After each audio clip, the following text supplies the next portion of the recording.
Should schools be forced to abuse children? Welcome to another Tomorrow's World Webcast. My name is Wallace Smith, and there's a lot of news items I could have picked for this, or a lot of news sources. I picked the BBC. There's this growing legal battle in the United States, and at least one of these many cases is going to the Supreme Court. Back in October 28th, 2016, the BBC reported on their website an article titled "Supreme Court to Hear Transgender School Bathroom Case." Today, some of the greatest legal battles in history are being waged over bathrooms. Let me just read a bit for those who aren't familiar with the case. It's a U.S. case. It says, the U.S. Supreme Court has agreed to hear a transgender rights case which could determine whether schools let students use bathrooms based on gender identity. The case concerns a Virginia public school district trying to prevent what they call a female-born 17-year-old transgender student from using the boys' bathroom. It says school districts nationwide remain conflicted on whether to require transgender students to use bathrooms corresponding with sex listed on their birth certificates. It says, speaking of the child, and they call this child a he because that's the BBC style, it's not me. It says he sued the school board, arguing that they discriminated against him and its bathroom policy violated his civil rights.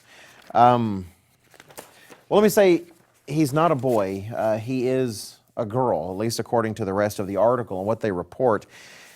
And I'm sorry. Well, I'm not sorry to say these things. We do need to say these things. I'm sorry this is the way it is. Policies that are being pressed for here, where society is trying to in a sense, embrace an illusion that simply isn't true. It's not helping children, it's hurting children. And it is, in a very real way, increasingly a systemic and societal form of child abuse. And I know that's hard for some of our viewers to wrap their minds around, given the things we hear in schools and how society is progressing, but it is true. And I don't say these things because I don't like these people. All the more I care about them. I don't want to see them abused and harmed. And this idea that we just embrace this transgender confusion and accept it and enable children to live with that confusion, it is child abuse. Let me give you an analogy that maybe will help. Imagine it was a young girl in her early teens, and she suffered from anorexia nervosa, where she looks in the mirror and she is thin. If anything, she's wasting away, but all she sees in the mirror is that she's fat.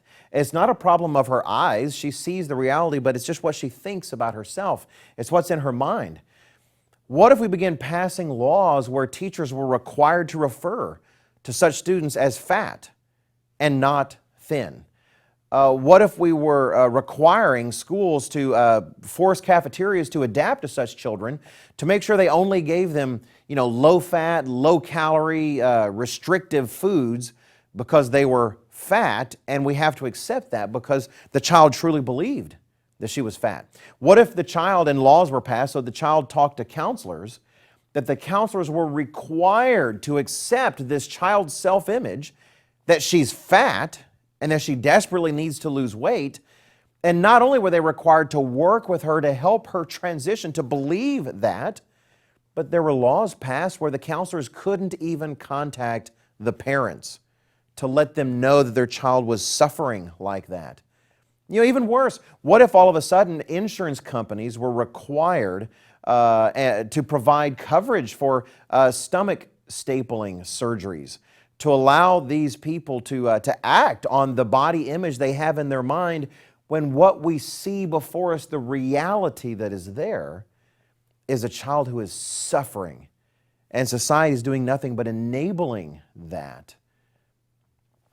Caring for children is one of the great pillars of true Christian faith. Jesus Christ said in Mark chapter 10 and verse 14, at a time when people wanted to bring their children to Jesus Christ, and the disciples were saying, no, keep them away. The master's too busy for such things. He got on to his disciples. He got mad at them and said, wait a minute, you let the children come to me. And he picked them up and he blessed them. Truly caring for children is one of the pillars of true Christianity. But what we see in our society is a collection of adults that have forgotten what it really means to protect children. And increasingly, these children are being sacrificed on the altar of an ideology that is harming them and destroying them. They are suffering and they need help. But these kinds of changes in our society are the opposite of that. Thanks for watching. Please check out everything else we have available at tomorrowsworld.org.